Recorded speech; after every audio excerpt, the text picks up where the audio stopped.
مسلمانوں کا مسئلہ ہے. یہ مسئلہ صرف مسلمانوں کا نہیں ہے فلسطینیوں کا, یہ انصاف کا مسئلہ ہے, یہ ان کی خود مختاری کا مسئلہ ہے, یہ ان کی مملکت ان کی زمین کا بھی مسئلہ ہے. اور اگر کوئی یہ کہے گا عصبیت کی بات کرے گا تو تم سراسر غلط ہو. مسجد اقصی مسلمانوں کی ہے, سنیوں کی بھی ہے, شیعوں کی بھی ہے. سنیوں میں اگر کوئی کہے گا کہ کیا یہ اہل حدیث کی ہے, کیا یہ تبلیغیوں کی ہے, کیا یہ دیوبندیوں کی ہے, کیا یہ بریلویوں کی ہے, کیا یہ صوفیوں کی ہے, ارے نہیں میرے بھائی, یہ سب کا ہے. اگر کوئی کہے گا کہ نہیں شیعوں میں خالی اثنا عشری کا ہے, نہیں, یہ اثنا عشریوں کا بھی مسئلہ ہے, یہ داؤدی سلیمانی بہروں کا بھی مسئلہ ہے, یہ اکبری شیعوں کا بھی مسئلہ ہے. کیوں یہ مسئلہ ہے؟ کیونکہ القدس شریف ہے, یہ بیت المقدس مسجد اقصی ہے. کیوں ہمارے لیے اہمیت ہے؟ یہ اسلام کا تیسرا بڑا مقدس جگہ ہے. یہ وہ جگہ ہے جہاں سے ہمارے آقا محمد مصطفیٰ صلی اللہ علیہ وسلم سفر معراج پر گئے تھے. یہ وہ مسجد ہے جہاں پر رسول اللہ صلی اللہ علیہ وسلم نے تمام انبیاء اور رسولوں کو جماعت بنا کر نماز و امامت کی. یہ وہ جگہ ہے مسلمانوں جہاں پر حشر کا میدان بنے گا. یہ وہ جگہ ہے مسلمانوں جہاں پر آب کعبے کوثر وہاں سے لے کر مدینے تک ہوگا. یہ وہ جگہ ہے مسلمانوں جہاں پر رسول اللہ صلی اللہ علیہ وسلم نے فرما دیا کہ اس جگہ پر ہمیشہ اللہ اسے 40 قطب اور ابدال کو رکھے گا, جو دعا کریں گے اللہ ان کی دعاؤں کو قبول کرے گا. یہ وہ جگہ ہے جہاں پر آقا دو عالم صلی اللہ علیہ وسلم نے فرمایا کہ یہ مجاہدین کی سرزمین ہے جو صبح قیامت تک باطل سے مقابلہ کرے گا. یہ وہ جگہ ہے جہاں پر اللہ کی رحمتیں نازل ہوتی ہے. یہ وہ جگہ ہے مسلمانوں جہاں کی ماں نے اپنی اولاد کی لاشوں کو دیکھ کر بھی کہا کہ یا محمد صلی اللہ علیہ وسلم, میں نے آپ نے دین کے لیے اپنی اولاد کو قربان کر دیا. یہ وہ جگہ ہے جہاں پر باپ اپنے بچوں کی لاش اٹھا کر کہتا ہے کہ یا رسول اللہ, میرے ماں باپ میری اولاد آپ پر قربان, میں اپنی اولاد کو اس دین کی سربلندی کے لیے پیش کر رہا ہوں. یہ وہ جگہ ہے مسلمانوں جہاں پر 75 سال سے مسلمانوں نے اپنا خون بہایا ہے, مگر اپنے پیشانیوں پر خوف یا اوف یا کسی بھی قسم کی پریشانی کو آنے نہیں دیا.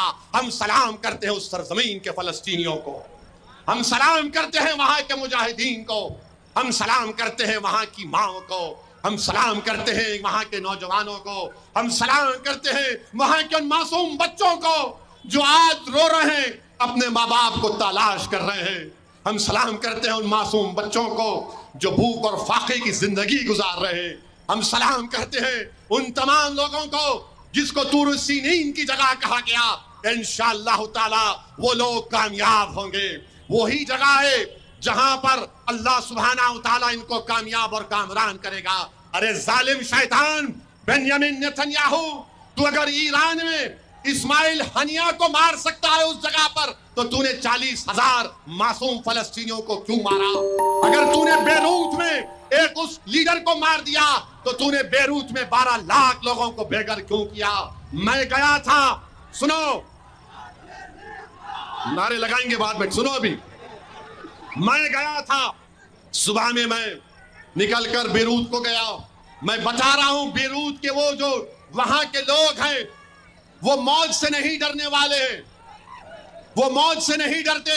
یہ مغربی ممالک کے لوگ اگر یہ سمجھ رہے ہیں کہ 40,000 فلسطینیوں کو مار کر 12 لاکھ ساؤتھ لیبنان اور ساؤتھ بیروت کے لوگوں کو بے گھر کر کے وہ ان پر غلبہ حاصل کریں گے. ارے میں نے اپنی آنکھوں سے دیکھا کہ 15 مالہ بلڈنگ ہے, ڈیمالش ہو چکی ہے, لوگ اپنا سامان نکال رہے ہیں. کسی نے ان سے کہا کہ یہ ہندوستان سے آیا ہے, تو میرے پاس آیا اور مجھے روتے ہوئے کہا کہ میرے بھائی مجھے معاف کر دینا. میں اس سے کہا کہ میرے بھائی آپ کی آنکھ میں آنسو کیوں ہیں؟ میرے آنکھ میں آنسو ہیں اتنی بربادی کو دیکھ کر. اس نے کہا کہ میرے دوست تم ہمارے مہمان ہو, ہم تمہیں کچھ بھی نہیں کھلا سکتے, کم سے کم یہ چائے تم پی لو اور بسکٹ کھا لو. جو لوگ اپنے گھروں کی بربادی کو دیکھ کر بھی اپنی مہمان نوازی کو نہیں بولتے, تم ان کو نہیں ختم کر سکتے ظالموں, تم ان کو ختم نہیں کر سکتے. ارے وہ لوگ موت سے محبت کرنے والے ہیں, یہ موت سے ڈرنے والے نہیں ہیں. یہ ظالم بنیامین نیتنیاہو تو وہاں پر مار رہا ہے بیروت میں, تو فلسطینیوں کو مار رہا ہے. انشاءاللہ تعالی ان قریب میں بھی قدرت تیرا خاتمہ کرے گی, ان ظالموں کا اللہ خاتمہ کرے گا. تو میرے عزیز دوستوں اور بزرگوں, ہم کو ڈرنے اور گھبرانے کی ضرورت نہیں ہے, ڈرنا نہیں ہے.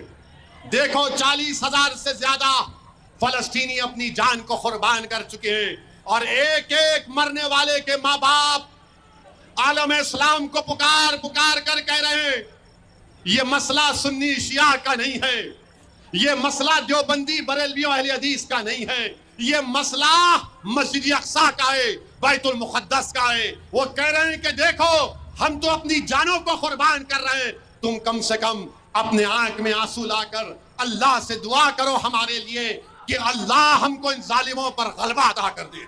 تو نوجوانوں, کیا تم فلسطینیوں کے لیے دعا کرو گے؟ کیا تم فلسطینیوں کے لیے دعا کرو گے؟ کیا تم مسجد اقصی کے لیے دعا کرو گے؟ کیا تم بیت المقدس کے لیے دعا کرو گے؟ کیا تم ڈرو گے ظالموں سے؟ کیا تم ظالموں سے ڈرو گے؟ کیا تم موت سے ڈرو گے؟ تم اللہ سے ڈرو گے؟ تم اللہ سے ڈرو گے؟ تم کس سے محبت کرو گے؟ تم رسول اللہ صلی اللہ علیہ وسلم سے محبت کرو گے. تم کرو گے نا کملی والے سے محبت؟ ہم سب کریں گے نا, کیونکہ ہم ان کا صدقہ کھانے والے ہیں, ہم ان کا صدقہ کھانے والے ہیں. تو ڈرنے اور گھبرانے کی ضرورت نہیں ہے. اور ہم بھارت کے ہمارے وزیر اعظم سے بھی کہہ رہے ہیں, مودی جی یہ بنیامین نیتنیاہو کو سمجھاؤ, سیز فائر کرو. 12-15 لاکھ فلسطینی بے گھر ہو گئے, مگر میں دیکھا ہوں ان کے حوصلوں کو, یہ موت سے